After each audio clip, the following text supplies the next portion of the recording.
사단의 예배 전략이라고 하는 제목으로 은혜를 나누려고 합니다. 신앙생활에서 예배의 중요성을 아무리 강조해도 지나침이 없을 정도로 신앙생활의 가장 중요한 요소 가운데 하나가 예배입니다. 자, 이렇게 중요한 것이 예배이기 때문에 우리의 원수 대적 마귀는 이 예배를 어떻게 하든지 예배 드리지 못하게 하고, 또 예배는 드리지만 온전한 예배를 드리지 못하도록 끊임없이 방해하고 미혹하고 또 실족해 하는 그런 방법으로 하나님과의 관계를 회방하려고 노력을 합니다. 그래서 이 예배를 어떻게 드리는 것이 온전한 예배이고, 또 마귀는 어떻게 이 예배를 방해하는가, 그 마귀의 방해 전략을 오늘 말씀을 통해서 살펴보려고 합니다. 이런 방해만 하는 것이 아니라 여러 가지로 방해를 하지만 오늘 본문을 중심으로 해서 크게 세 가지 마귀의 영적 방해와 함께 이 방해를 극복할 수 있는 그 영적인 원리를 함께 생각해 보려고 합니다. 이 히브리서는 오늘 본문으로 삼은 이 히브리서는 신약 성경이지만 그냥 신약 속에 또 하나의 성경, 다시 말하면 히브리서 속에 창세기부터 요한계시록까지 어떤 복음의 핵심이 압축적으로 소개되어 있는 책이 바로 히브리서입니다. 그래서 금요 예배 때 지금 예레미야서를 강의하고 있는데, 또 오후 3부 예배 때는 요한복음을 강의하고 있지 않습니까? 이 두 가지 중에 하나가 끝나면 그 다음에 강의하고 싶은 책이 바로 히브리서입니다. 이 히브리서 짧은 성경이지만 이 성경 속에 창세기부터 요한계시록까지 정말 중요한 믿음의 핵심 요소를 집중적으로 소개하고 있는 책이 히브리서인데, 그 가운데 중요한 것이 뭐냐면 구약의 제사와 신약의 예배를 소개해 주고 있습니다. 구약 유대인들이 하나님을 섬기는 데 있어서 가장 중요한 어떤 신앙의 요소 가운데 하나가 제사였습니다.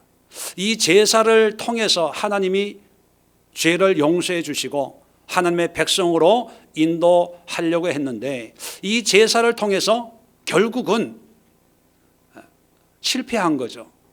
하나님이 실패했다기보다는 이스라엘 백성들이 실패한 것입니다. 왜냐하면 마귀가 잘못된 제사로 미혹을 했기 때문에 넘어진 거예요. 그래서 예수님이 오신 거죠. 그래서 예수님을 통해서 우리에게는 제사가 아니라 예배를 드리게 되는데, 구약의 제사를 미혹했던 마귀는 오늘날 우리가 드리는 예배를 통해서 똑같이 방해하고 미혹하고 있어서 예배를 통해서 하나님의 은혜와 구원과 하나님과의 관계를 맺지 못하도록 하고 있다는 것입니다. 그래서 오늘 히브리서 본문이 말씀하고 있는 구약의 제사와 신약시대의 예배를 마귀가 어떻게 방해하고 있고, 또 이 방해를 우리는 어떻게 극복할 수 있는지 세 가지 면에서 살펴보려고 합니다. 첫 번째는 제물입니다. 제물. 구약의 제사에서 가장 중요한 요소가 제물이에요. 오늘 성경 12절 봅시다. 염소와 송아지의 피로 아니하고, 13절에도 보면 염소와 황소의 피와 및 암송아지의 죄를, 자, 여기 가축이 나옵니다. 제물이지요. 구약의 제사는 암송아지, 염소, 황소, 어린 양, 이런 제물, 비둘기도 포함이 되죠. 이런 제물을 드려서 그 제물을 죽여서 피를 뿌려서 죄사함을 받는 것이 제사입니다. 자, 그런데 제가 하나 여쭤봅니다. 왜 하나님은 짐승으로 제사를 드리면 죄를 용서해 주겠다 했을까요? 왜 짐승으로 제사를 드려야 됩니까? 그 이유가 뭡니까? 그냥 하나님이 짐승으로 제사 지내라고 그래서, 예, 맞아요. 하나님이 그렇게 하라고 했어요. 그런데 왜 하라고 했을까요? 그 의미가 뭘까요? 자, 양이나 염소나 소는 결국 무엇을 의미합니까? 우리를 의미하죠. 자, 원래 죄를 지으면 죄의 결과는 뭐죠? 사망이에요. 죽어야 되는 거예요. 내가 죄를 졌어요. 그러면 하나님의 법으로는 누가 죽어야 됩니까? 내가 죽어야 돼요. 자, 그렇게 되었으면 우리가 있을까요? 아마 인종이 멸망을 했을 거예요. 죄 안 지은 사람이 누가 있습니까? 없어요. 다 죽어야 돼. 그래서 하나님이 우리 죄를 지은 당사자가 죽어야 되지만 하나님이 다른 대안을 제시하셨어요. 네가 죽어야 되지만 네가 죽는 것 대신에 짐승을 잡아서 죽여라. 그러면 그 짐승의 죽음을 너의 죽음으로 내가 대신해 줄게 라고 한 것이 희생 제물이에요. 그래서 죄를 지으면 양을 잡아서 소를 잡아서 이제 피를 흘려서 그 죄를 속하는 거죠. 자, 이게 제사인데 제사에서 가장 중요한 것은 양이나 염소를 잡아 죽이는 게 아니라 뭐예요? 그 양이나 염소가 죽는 것이 나의 죽음이라고 깨닫고 회개하고 주님 앞에 바른 삶으로 돌아가는 것이 제사의 예법을 주신 하나님의 의도였다는 겁니다. 그죠? 자, 그래서 이런 생각을 한번 해봅시다. 구약에 보면 1년 된 어린 양, 흠없는 어린 양을 잡아드려라. 그런 말씀이 있지요. 자, 그러면 내가 죄를 졌어요. 그러면 1년 된 어린 양을 잡아서 피를 흘리고 가죽을 벗기고 각을 뜨고, 각을 뜬다는 게 어떤 의미인지 아시죠? 살을 잘 발라요. 내장은 따로 모아놔요. 그리고 그것을 다 불에 태워 드리는 게 이게 제사예요. 자, 그런데 좀 더 현실감 있게 이런 생각을 한번 해봅시다. 오늘날 여러분 애완견 많이 키우시잖아요. 우리 원집사님 집에 가면 루비라고 하는 아주 이쁜 개가 있어요. 하얀 그런 개가 있는데 그 개가 1년 됐다고 생각해 봅시다. 1년짜리 애완견 여러분 보셨어요? 너무 이쁘잖아요. 너무 귀엽고 막 이불 속에 같이 자는 분들도 아마 있을 거예요. 뭐 고양이면 고양이 괜찮아요. 그런데 이쁘게 키워요. 흠 없고 점 없이 키운다는 건 어떤 의미입니까? 정말 애지중지 키운다는 거예요. 그런데 어느 날 내가 죄를 졌어. 거짓말을 했어. 예를 들면 속으로 음욕을 품었어. 그런데 하나님이 이 죄를 깨닫게 하신 거예요. 야, 너 그런 생각하면 돼? 너 그 빨리 회개해. 그런 마음을 주셨어요. 그래서 이제 구약시대입니다. 구약시대. 이 죄를 해결하려면 어떻게 해야 됩니까? 1년 된 루비를 데리고 가가지고 죽여야 되는 거예요. 그냥 죽이는 게 아니라 목을 잘라가지고 죄송합니다. 식사 앞에 놓고 피를 받아가지고 제단불에 뿌려요. 그걸로 끝나는 것이 아니라 루비의 배를 갈라가지고 껍데기를 벗겨요. 쫙 벗겨요.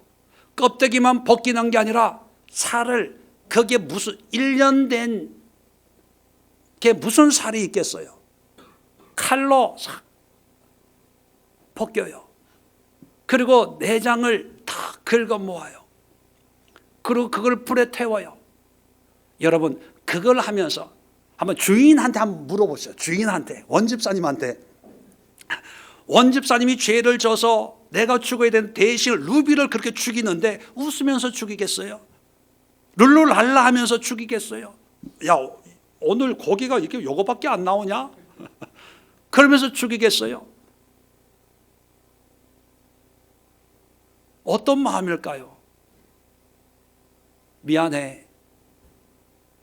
루비야, 미안해. 나 때문에 네가 죽는구나. 하나님 죄송해요. 다시는 이런 생각 안 할게요. 음란, 음욕, 욕심, 탐욕, 사기, 시기, 질투 이런 거 안 할게요. 한 번 이렇게 제사 드리고 나면 죄질만 나요, 안 나요? 안 날 거예요. 우리는 구약을 읽으면서 그냥 어린 양으로 제사 지내라 그러면 그냥 상상만 하고 아, 제사 지내는구나 이렇게 그냥 생각하는데, 그 당시 사람들은 지금 또 가축이 시골에 가면 귀해요. 근데 수천 년 고대 사회에서 양, 염소 이런 건 제사 목록 1호예요. 1호. 가장 소중한. 그래서 새끼를 낳으면 야, 이게 재산이 불어나는 거예요. 저도 시골에서 자랐는데요. 소가 새끼를 놓으면 야, 이거 대학교 등록금이다, 등록금. 옛날에 저희 누님들은요, 소 팔고 뭐 이래서 등록금 내고 학교 다녔거든요. 잘 키워가지고 이거 시집 갈 때 팔아가지고 살림 세간살이 마련해야 되겠다. 이건 등록금 내야 되겠다. 뭐 다 그랬거든요. 고대 유대 사회도 마찬가지예요. 정말 흠 없는 깨끗한 양을 애지중지 우유 젖병 물려가면서 키웠는데, 그 어린 양을 내가 지은 죄 때문에 목을 자르고 피를 흘리고 가죽을 벗기고 살을 저며가지고 내장을 긁어가지고 그걸 불태우면서 예배를 드리면, 한 번 죄를 졌으면요, 그 다음에 죄 지을 생각을 안 해요. 왜? 이 어린 양의 죽음은 나의 죽음이라고 느끼기 때문에. 그래서 한 번 정신 차리면 이제는 바르게 살아야지. 그게 제사의 원리예요. 자, 그런데 마귀가 이 하나님이 주신 이 제사의 의미를 점점 왜곡시킵니다. 어떻게 왜곡시키냐면, 죄 안 짓는 사람 없잖아요. 죄를 져요. 그러면 내가 죄를 졌으니까 제물로 용서를 받아야지. 자, 성전에 양을 끌고 가요. 양을 끌고 가서 이제 대제사장에게 부탁을 하고 그렇게 제사를 드려요. 그러면 다 태워드리면 이제 뭐가 임합니까? 죄사함이 임하는 거예요. 그래서 감사합니다 하고 집으로 돌아가요. 또 그 다음에 또 죄를 져요. 그러면 뭘 해야 돼요? 짐승으로 제사를 지내면 되는 거예요. 자, 제사를 지내면 뭐가 임해요? 하나님의 용서가 임해요. 그리고 감사합니다 하고 집으로 돌아와요. 그 다음에 또 죄를 져요. 뭐 해요? 제사 지내요. 제사 지내면 하나님이 용서해 줘요, 안 해줘요? 용서해 줘요. 감사합니다 하고 돌아와요. 또 뭘 해요? 또 죄를 져요. 그러니까 마귀는 죄를 지으면 희생 제물로 제사 드려야 돼라고 하는 것을 강조합니다. 그러니까 죄를 지으면 제일 먼저 뭐를 찾아요? 제물을 찾는 거예요. 오늘은 어느 놈으로 갖다 바칠까? 내일은 어느 놈으로 갖다 바칠까? 오늘은 양이냐 염소냐? 이번엔 좀 큰 죄를 졌으니까 좀 큰 걸로 갖다 바쳐야 되겠다. 황소를 갖다 바치는 거예요.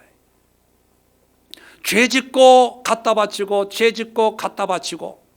자, 그러다 보니까 이제는 내가 죽어야 된다는 생각을 안 하고 누가 죽어야 된다고 생각하는 거예요. 가축이 죽어야 된다고. 죄 하나 지으면 야, 재수 없네. 오늘 또 양 한 마리 또 없어지겠다.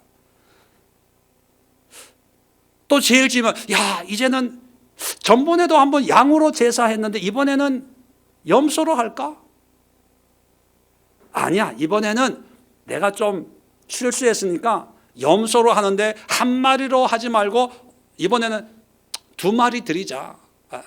하나님, 내가 내 죄를 깨달았고 고백합니다. 다시는 안 하겠습니다. 죄송합니다. 그런 마음으로 2마리 드려. 어떤 사람은 3마리 끌고 가는 거예요. 물어봐요. 아니, 집사님, 무슨 일로 성전에 양 3마리 끌고 가? 전번에 무슨 일이 있었는데 하나님이 그게 잘못됐다고 깨닫게 해주셔서 너무 고마워서 3마리 끌고 가. 그러면 뭐라 그래요? 아이고, 집사님, 참 그렇게 믿음이 좋아.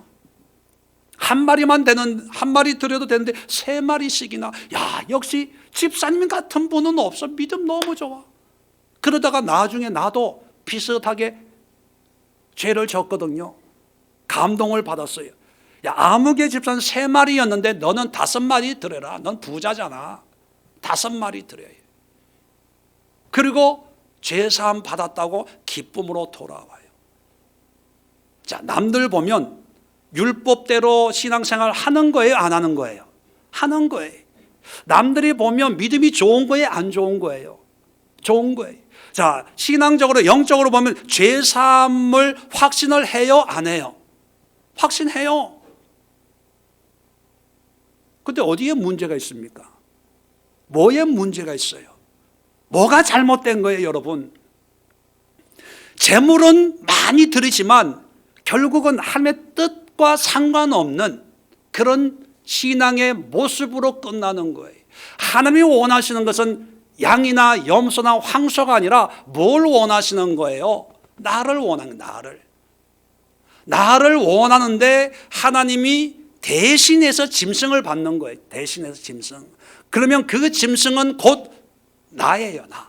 그래서 짐승의 죽음은 나의 죽음이고, 짐승의 피는 나의 피고, 짐승의 살은 나의 살이고, 짐승의 가죽은 나의 가죽이고, 짐승이 불에 태워져서 연기처럼 사라졌다는 것은 나의 죄성을 가지고 있는 죄성으로 가득 차는 나의 이 죄인 김재원이는 불에 타가지고 연기 가운데 없어졌다는 거예요. 그런데 나는 여전히 살아있고 짐승만 죽이는 거예요. 그러면서 사람들끼리는 믿음 좋네. 아무개 집사가 양을 끌고 오면 제일 기뻐했던 사람이 있어요. 누군지 아세요? 대제사장들. 예배 드리고 남는 고기는 자기가 먹으니까.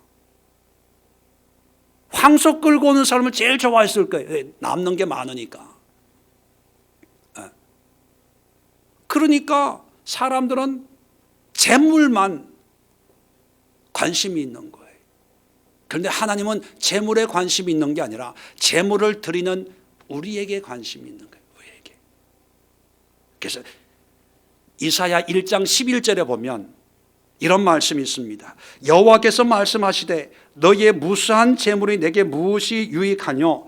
나는 수양의 번제와 살진 짐승의 기름에 배불렀고 나는 수송아지나 어린 양이나 수염소의 피를 기뻐하지 아니하노라. 필요 없다는 거예요. 그런 재물 드리지 말라는 거예요. 아니 앞뒤가 다르잖아요. 레위기, 신명기, 민수기에는 재물 드리라 그랬다가 이사야서, 예레미야서, 말라기서에는 예물 드리지 마라. 누가 이 성전 문을 닫아버렸으면 좋겠다. 그런 사람이 나오면 좋겠다. 그러는 거예요. 왜 그럴까요? 하나님이 원하는 그런 제사가 아니라 짐승만 갖다 바치고 피만 흘리고 제사장들이 신났다고 피 흘리고 각 뜨고 뭐 이런 걸로 야 오늘 수입 잡았다. 오늘 이번에는 좀 괜찮은데 이번 달은 먹고 살만한데 뭐 이러고 있는 그 꼴을 못 보겠다는 거예요. 자, 그래서 하나님이 선지자를 보내가지고 돌아와라 나의 마음으로 돌아와라 너의 삶의 나의 말씀으로 돌아와라 계속 말씀하셨는데 안 되니까 하나님이 직접 이것이 내가 원하는 예배야 라고 보여준 사건이 있습니다. 그게 바로 예수님이에요. 자, 예수님이 오셔서 12절 보세요. 염소와 송아지의 피로 아니하고 오직 자기의 피로, 자기의 피는 누구의 피예요? 예수님의 피로 영원한 속죄를 이루사 단번에 성소에 들어가셨느니라. 자, 14절 또 보면 하물며 영원하신 성령으로 말미암아 흠 없는 자기를 하나님께 드린 그리스도의 피.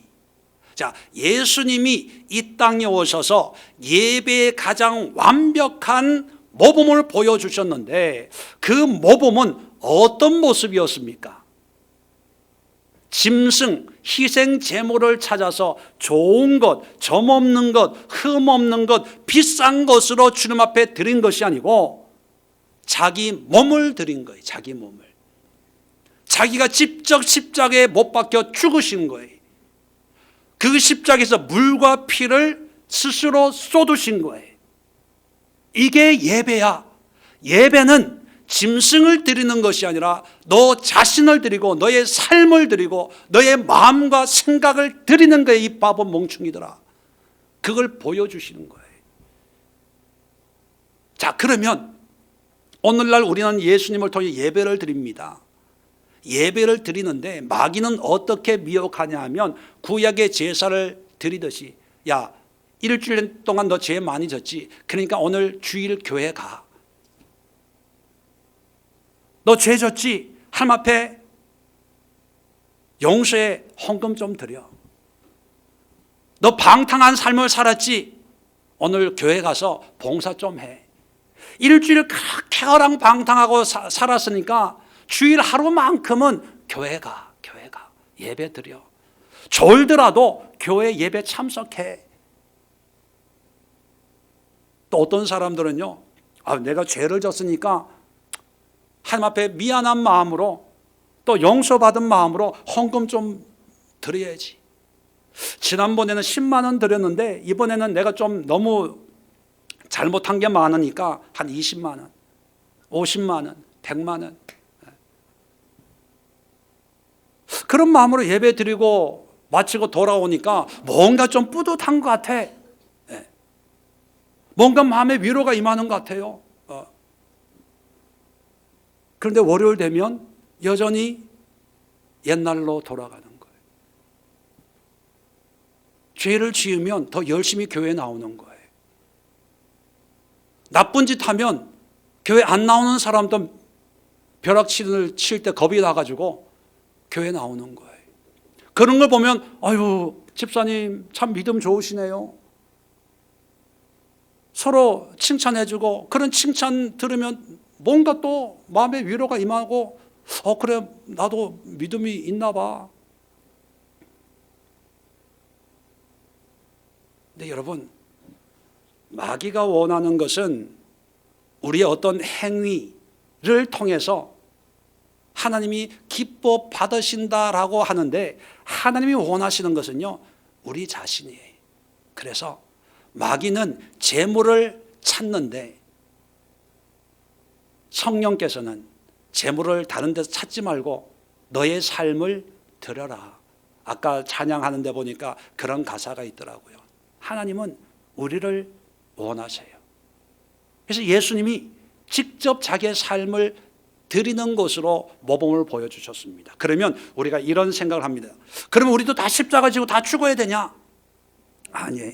구약의 짐승이 뭐를 의미한다고요?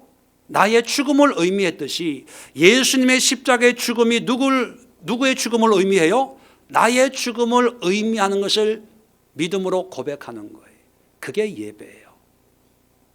자, 그래서 로마서 12장 1절에는 그러므로 형제들아, 내가 하나님의 모든 자비하심으로 너희를 권하노니 너희 몸을 하나님이 기뻐하시는 거룩한 산 제물로 드리라. 이는 너희가 드릴 영적 예배니라.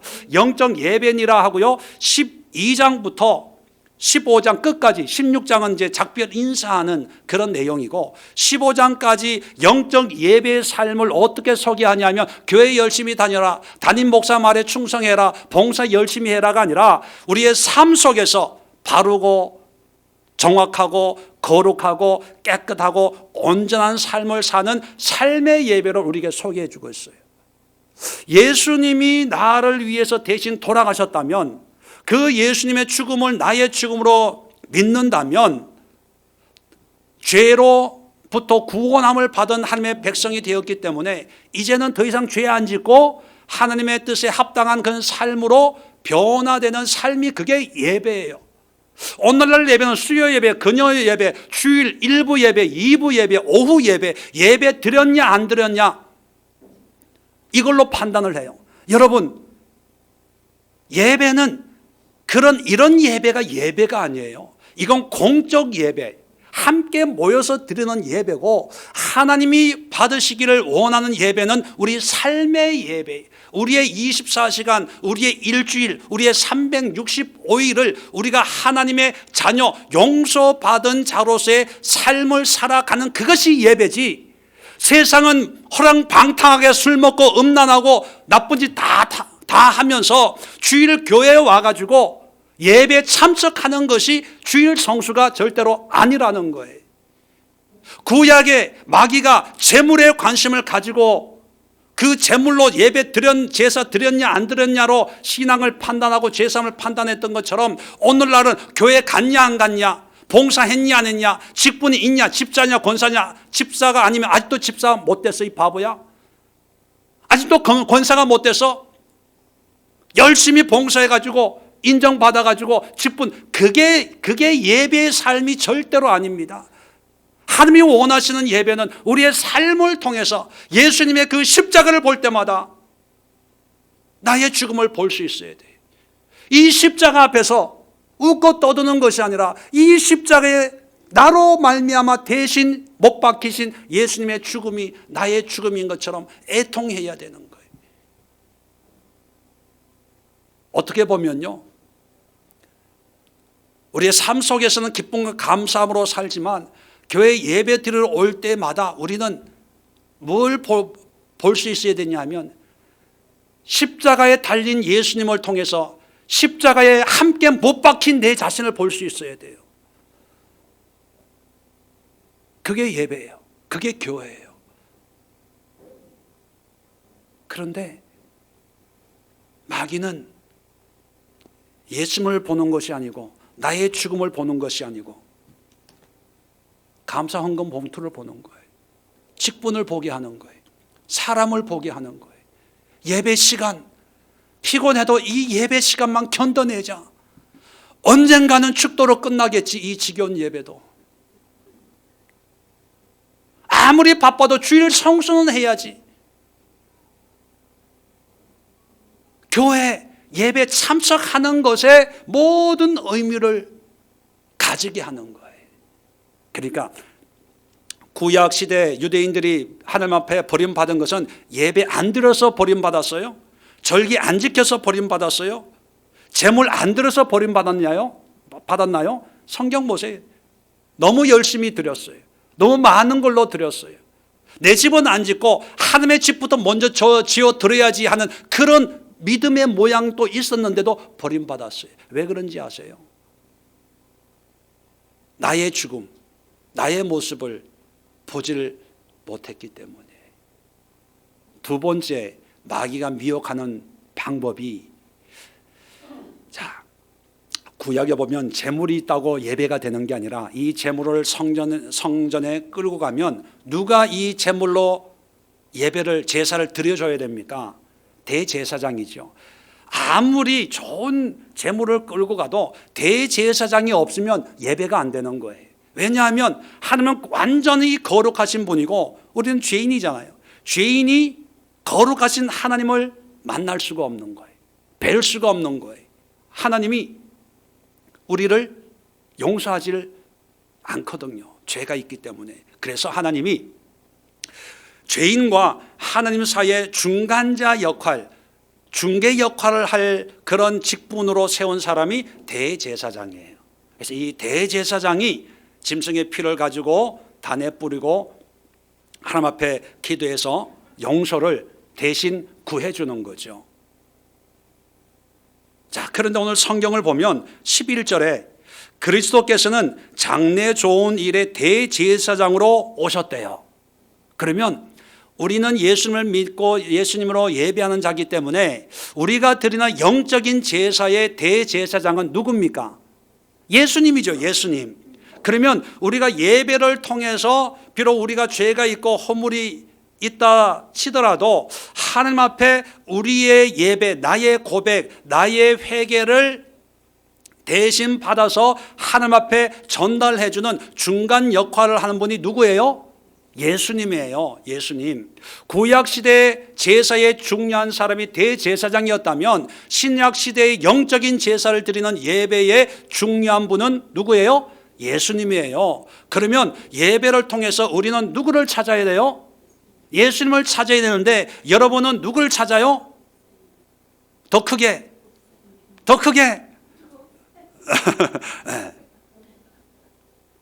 또 어떤 분들은요, 예배의 가장 중요한 요소를 교회를 찾아요.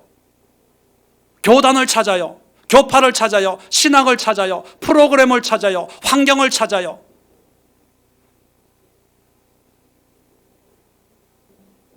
어떤 분 만나서 요즘 신앙생활을 어떻게 합니까? 물어보니까 처음 대뜸 저는 아무 교회, 어떤 교회 다니는 그런 집사입니다. 이렇게 얘기하더라고요. 그래서 아니 어느 교회 다니는가 묻는 게 아니라 신앙생활에 대해서 묻는데 교회 얘기를 해. 우리 목사님은요 이런 분이고 뭐 이런 분이고 우리 교회는 이런. 제가 그래서 경험으로 이제 알게 된 게 뭐냐면 어떤 처음 만난 분한테 신앙생활 어떻게 합니까? 라고 했을 때 제일 먼저 아무 교회 다닙니다. 교회 이름이 나오면 그 교회는 물어보나 마나 큰 교회예요. 그리고 우리 담임 목사님은 누굽니다 라고 할 때 물어보나 마나 그분은 좀 유명한 목사님이에요.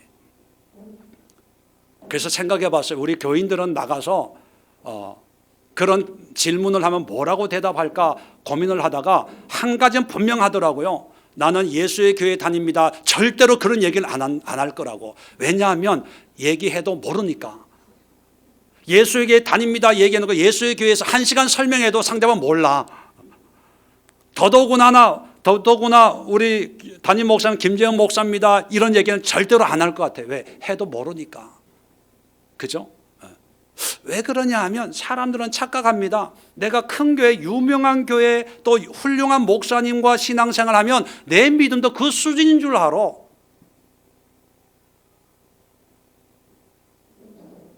왜 그럴까요? 아니 성경엔 분명히 우리의 대제사장은 예수님이에요. 예수님은 말 그대로 구약에도 보면 제물이 비둘기도 있고 염소도 있고 황소도 있어요. 뭐 솔로몬처럼 1,000번제 1,000마리의 번제 예물도 드리는 그런 예물도 있지만 그 모든 예물을 가지고 제사 드리는 사람은 딱 한 사람이에요. 대제사장. 그죠? 다른 사람이 없어요. 대제사장 한 사람이 딱 있는데 마찬가지로 우리도 예배를 드리는데 뭐 큰 교회에서 드릴 수도 있고 작은 교회에서 드릴 수도 있고 시골 교회에서 저기 외딴 섬에 있는 교회에서 드릴 수도 있고 서울 시내 한복판에 있는 강남에 있는 교회에서 드릴 수도 있고 뭐 성도들이 많을 수도 있고 적을 수도 있고 뭐 환경은 다 천차만별일 수 있어요. 근데 그 예배를 하나님 앞에 드려주는 우리의 영원한 대제사장은 누구예요?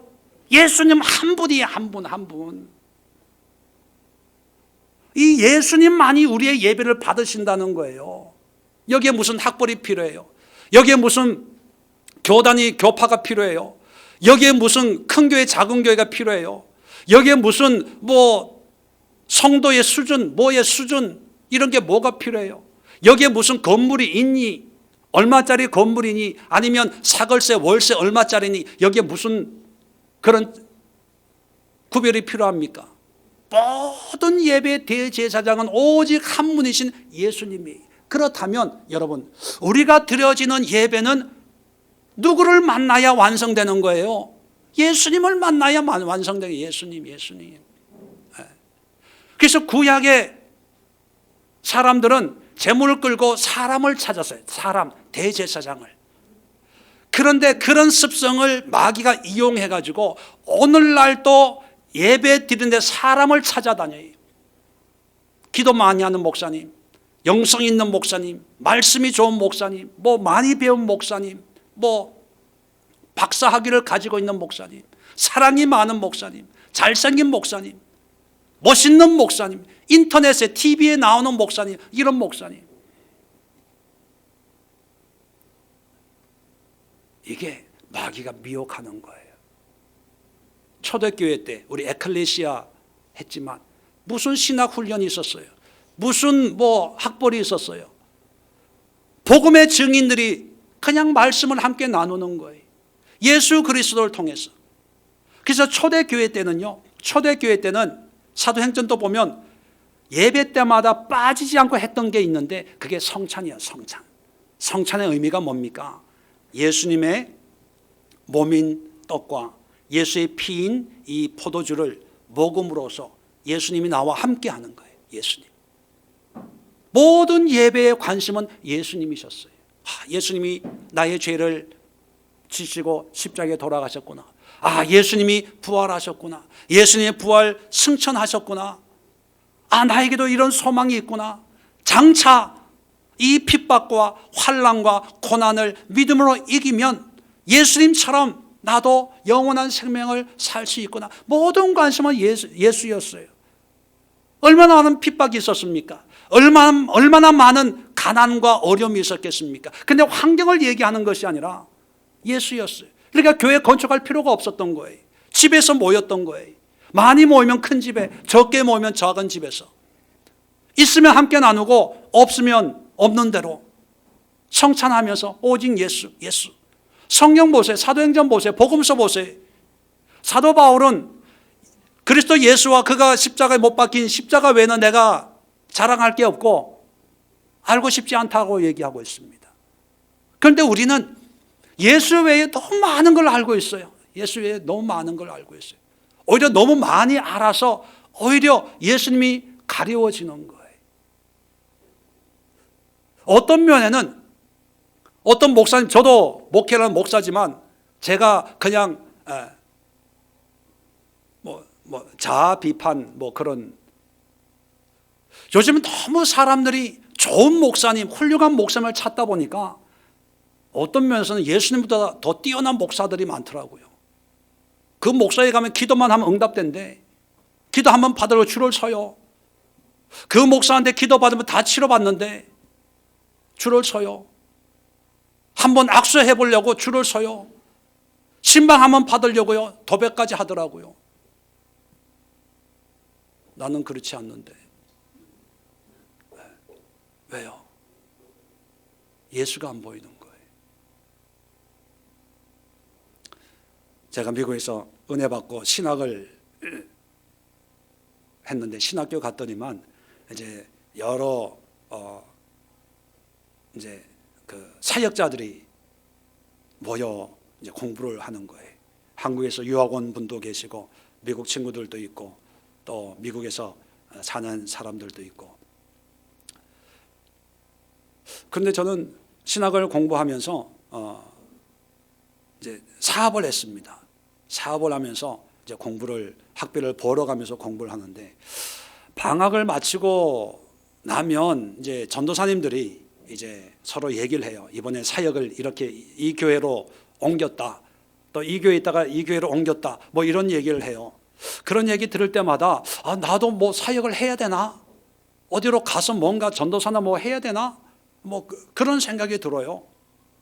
왜냐하면 저는 아무 직분도 없고 그냥 일하면서 공부만 하고, 그래서 남들은 다 전도사네 주일학교 청년부 맡고 이러는데 저는 그냥 끽 해봐야 열심히 몇 년 했더니만 청년부 간사라고 시켜줘라. 간사. 사례비도 없고 뭐도 없고 제일 일 시키기 좋은 그 타이틀이 간사더라고. 간사. 무보수, 열정페이, 이게 간사더라고.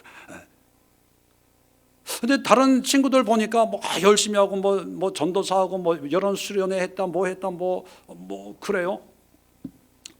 그래서 이렇게 있어도 괜찮은 거야 그런 생각을 하고 있는데 그때 어떤 책을 읽었어요. 책을 읽다가 아주 은혜를 받고, 저는 그 교회 미국에 공부하러 가가지고 그 교회 처음 전도가 돼가지고 생짜배기 전도가 돼가지고 그 교회에서 목사 안수받고 개척할 때까지 한 번도 안 옮기고 한 교회만 있었거든요.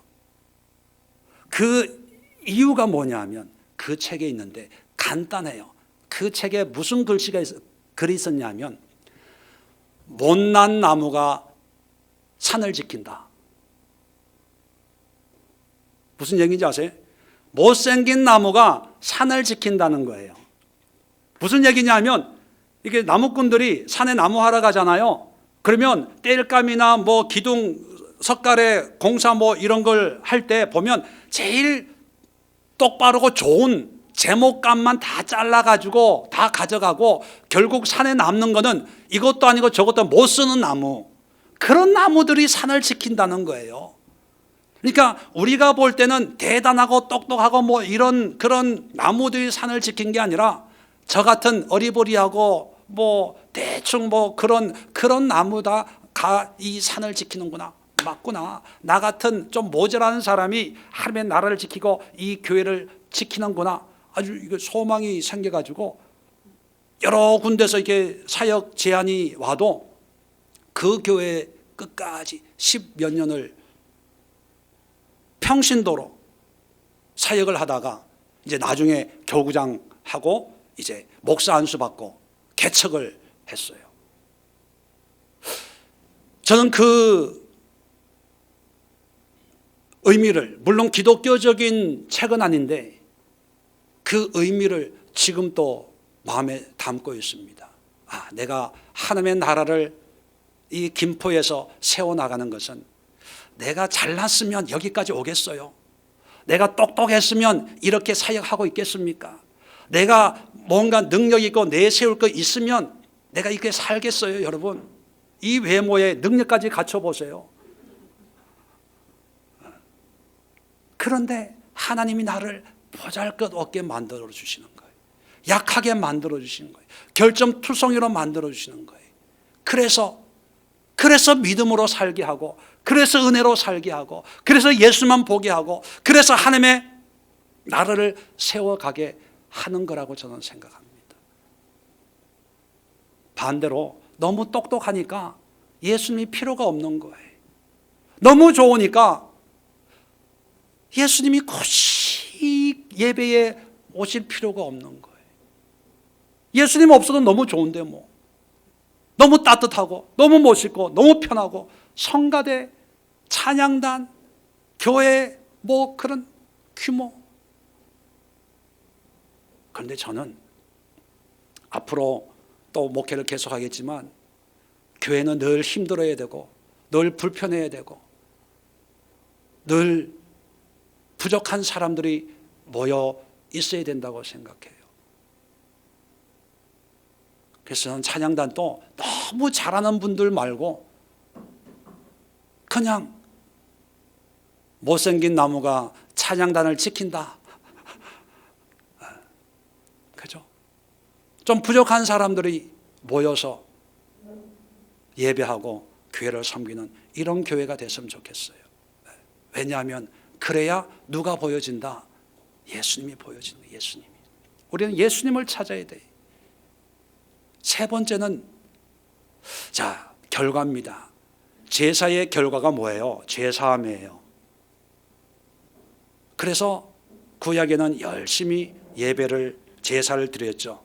오늘 12절에 아까 읽었지만 염소와 송아지 피로 아니하고 오직 자기의 피로 영원한 속죄를 이루사. 영원한 속죄를 이루어요. 14절에도 보면 중간쯤에 그리스도의 피가 어찌 너희 양심을 죽은 행실에서 깨끗하게 하고 살아계신 하나님을 섬기지 못하겠느냐. 우리를 깨끗하게 만들어요.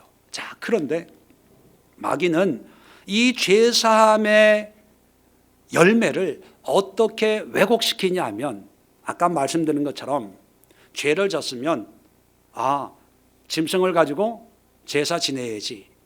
그러면 죄사함 받은 것을 믿어요. 확신해요. 그리고 감사해요. 찬양해요. 그걸로 끝이라는 거예요. 그 결과가 뭐냐 하면 죄 지으면 제사 지내고 기뻐하고 감사하고 또 그 다음에 또 죄 짓고 제사하고 죄 짓고 제사하고 반복이에요. 그래서 열심히 제사 지내면 믿음이 좋은 거예요, 안 좋은 거예요? 사실은 안 좋은 거예요. 구약에. 왜? 성전 가는 걸 보면 뭐가 있어서 간다? 죄가 있어서 가는 거예요. 그런데 그 죄를 안 보고 그 행위만 있으니까 아무개 집사 또 성전에 양 끌고 제사 지내러 가네? 믿음 좋다. 이렇게 변질돼 버린 거예요. 그런데 예수님이 우리에게 오셔서 우리의 희생 제물 되시고 우리의 중보자 되셔서 예수님이 이루신 그 대속의 결과가 뭐냐면 14절에 아까도 말씀드렸지만 끝부분에 보면 어찌 너희 양심을 죽은 행실에서 깨끗하게 하고. 잘 보세요. 하나님이 깨끗하게 하는 것은 뭐예요? 죽은 행실에서 깨끗하는 거예요. 행실. 이게 뭐냐면 그저 구약시대의 사람들처럼 제사를 드리면 그 제사를 보고 하나님이 내 죄를 용서해 주었다는 어떤 믿음의 확신만이 아니라 행실은 뭐예요? 행실. 우리의 삶, 우리의 일상을 얘기하는 거예요.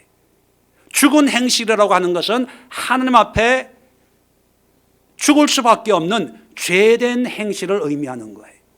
그 죽은 행실에서 깨끗하게 하는 거죠. 다시 말하면 영적으로만 죄사함 받아서, 믿음으로 죄사함 받아서 이게 아니라 예수의 피는 믿음으로 죄사함 받게 하고 그걸로 끝나는 게 아니라 우리의 일상의 삶을 새롭게 하는 거예요. 삶을 새롭게. 그래서 하나님을, 살아계신 하나님을 섬기는 거예요. 자, 15절에 더 자세하게 설명합니다. 이로 말미암아, 자, 이렇게 함으로 해서 그는 누구예요? 예수님은 새 언약의 중보자. 밑줄 그어놓으세요. 시험에 나옵니다. 중보자인데 어떤 중보자? 새 언약. 새 언약이라고 하면 옛 언약이 있다는 얘기죠. 옛 언약은 뭡니까? 구약을 얘기하는, 구약을. 짐승으로 말미암아 하나님의 자녀의 삶, 백성으로 하나님이 받아주시는 건데, 새 언약이라고 하는 것은 이제 짐승의 피가 아니라 예수 그리스도의 피로 하나님의 백성, 하나님의 자녀가 되는 새로운 계약, 새로운 약속을 의미하는 거예요. 자, 이는 첫 언약 때 구약을 얘기하는 겁니다. 범한 죄에서 속량하려고 주고사 부르심을 입은 자로 하여금, 밑줄 그어놓으세요, 영원한 기업의 약속을 얻게 하려 하심이라. 구약의 사람들은 내가 지은 죄에 대한 용서만 구했어요. 그런데 예수님의 피는 뭐냐면 지금의 용서, 죄사함뿐만 아니라 영원한 기업의 약속. 자, 여기서 기업은 뭘까요? 하나님의 나라를 얘기해요. 하나님의 나라. 자, 그런데 이 영원한 기업이 우리가 죽어서 가는 나라만 하나님의 나라입니까? 아니죠. 우리가 살아가는 이 땅, 이곳에도 하나님의 나라가 있어요. 주기도문에 우리가 어떻게 기도합니까? 나라가 어디에 임해달라고요? 이 땅에. 하나님의 나라, 하나님이 통치하시는, 하나님이 왕이시고 우리가 그의 백성으로 살아가는 이 땅의 하나님의 나라, 이것도 영원한 거예요. 물론 이 땅이 영원한 게 아니라 그런 하나님의 나라는 이 땅에서도 저 우리가 죽어서 가는 요한계시록에 나오는 새 하늘, 새 땅, 새 예루살렘도 똑같이 하나님의 나라, 영원한 나라예요. 육신을 입고 그 영원한 나라를 우리는 경험하며 사는 것이 예배 결과예요. 결과. 정리를 하면 마귀는 어떻게 미혹하냐면 너 용서받았어. 일주일 동안 그때 술 퍼먹고 거짓말하고 사기치고 음란하고 도박하고 그랬는데, 야, 주일 예배 드렸고 봉사하고 헌신하고 하니까 하나님이 너를 용서했어. 이렇게 위로해줘요, 마귀는. 그런데 성령은 어떻게 합니까? 용서해줘요. 안 해주는 게 아니라 용서해주고, 이것이 끝이 아니라 이 용서가 새로운 시작인 거예요. 어떤 시작? 거룩한 삶으로 우리의 행실이 바뀌어지는 거예요. 바뀌어지는 거. 우리의 삶이 변화되는 거예요. 구약 사람들처럼 죄 지으면 양 끌고 성전 가고 또 죄 짓고 가고 짓고 가고 짓고 가고, 그게 아니라 우리는 예수 그리스도를 믿음으로 말미암아 죄사함 받은 것을 믿고 그 믿음의 확신 때문에 우리의 삶이 거룩한 행실로 바뀌어지는 거예요. 바뀌어지는 거예요. 왜 요즘 예수 믿는 사람들이 욕을 먹습니까? 왜 목사들이 욕을 먹어요? 예수님에 대해서 말은 하지만, 예배에 참석은 하지만, 예배는 드리지만, 그리고 날마다 외치는 게 뭐예요? 죽으면 천당 간대. 죄사함 받았다는 거예요. 그런데 성경은 죄사함이 끝이 아니라, 그런 은혜가 전부가 아니라 새로운 시작이에요. 시작. 우리의 삶이 새로워져야 돼요. 자, 성경 히브리서 13장을 한번 봅시다. 자, 13장 15절. 15절 16절 우리 두 절 같이 읽습니다. 시작. 그러므로 우리는 예수로 말미암아 항상 찬송의 제사를 함께 드리자. 이는 그의 이름을 증언하는 입술의 열매니라. 오직 선을 행하고 서로 나누어 주기를 잊지 말라. 하나님은 이 같은 제사를 기뻐하시느니라. 자, 제사인데 구약의 제사는 짐승만 드리는 제사였는데 이제는 그런 제사 드리지 말라는 거예요. 어떤 제사를 드려야 됩니까? 우리 입술의 제사도 있다는 거예요. 우리 입술로 하나님을 찬송하고 하나님을 예배하고 하나님을 경배하는 그런 입술로 예배해야지, 제사 드려야지. 교회에 나와가지고 집사님, 권사님 너무 좋아요, 너무 고마워요, 목사님 이게 하나님의 은혜입니다, 하나님의 축복입니다 막 이랬다가 집에만 가면 이것들이 뭐 이게 쌍소리 XX 뭐 이러고 뭐 이런 뭐 삐삐 뭐 이런 거 있잖아요. TV 보면 뭐 이 삐 뭐 삐. 그리고 또 교회 와가지고 주여 영광 받아 주옵소서, 주님이 나의 전부입니다. 이러지 말자는 거예요. 이게 마귀의 미혹이에요, 미혹. 예수 그리스도를 믿는다면 우리의 입술도 하나님을 찬양하고 하나님을 고백하고 하나님이 기뻐 받으시는 거룩한 입술로 변화돼야 돼요. 말이 달라져야 돼요. 말씨가 속에서 욱하는 거 있을 수 있죠. 그래도 참아야 되는 거예요. 여러분 배 아픈 소리 또 한번 할까요? 혹시 시험 받을 분도 없지 않아 있을 텐데 이번 주에 누구를 만나서 얘기를 하다가 점심을 못 먹은 거예요. 그래서 집에 전화를 했어요. 여보, 점심을 못 먹었는데 먹고 갈까 집에 가서 먹을까 이거 확인해 봐야 돼요. 괜히 집에 가서 밥 달라 그랬다가 저녁까지 못 먹는 경우가 있거든요. 그래서 미리 이제 물어보고 가려고, 먹고 갈까 가서 먹을까 그랬더니만 와서 먹어도 된대요. 얼마나 황공한지. 너무 감격해가지고 이 평소에는 삼식이니 삼시세끼니 그런데 늦은 시간인데도 와서 밥을 차려주겠다니까 너무 고마워가지고 예 알겠습니다, 황공합니다. 그리고 이제 집으로 가는 거예요. 가다가 신호가 걸렸는데 옆에 보니까 꽃집이 있는 거예요. 꽃집이. 그래서 나 같은 사람에게 밥을 챙겨주는 사모가 너무 귀해서, 안 그래도 밖에서 밥 먹으면 어차피 밥값 나가니까 그 밥값 가지고 꽃을 한 송이 사가져 가야 되겠다. 그래서 갑자기 핸들을 꺾어가지고 꽃집에 가가지고 싸게 하나 만들어 주세요 해가지고 옷에 이렇게 숨겨가지고 또 장모님 보면 내 거라고 또 김서방 고마워 뭐 이런 것까지 뭐 이럴 것 같아가지고 배투 벗어가지고 안에다가 이렇게 넣어가지고 방에 가가지고 집사람 불렀어요. 봐도 제가 원래 그런 로맨틱한 사람이 아니거든요. 경상도 저 깡촌 로맨틱하지 않아요. 노력하는 거죠. 태어날 때부터 최수종이 되겠어요? 노력하는 거예요. 변화, 용서 받았으니까, 은혜 받았으니까, 예수님이 내 대신 죽어줬으니까 나도 뭔가 대가 지불이 있어야 될 거 아니에요. 노력해야 될 거 아니에요. 목사님 사업하면서 직장생활하면서 신앙생활 얼마나 힘든지 알아요? 예, 힘들어요.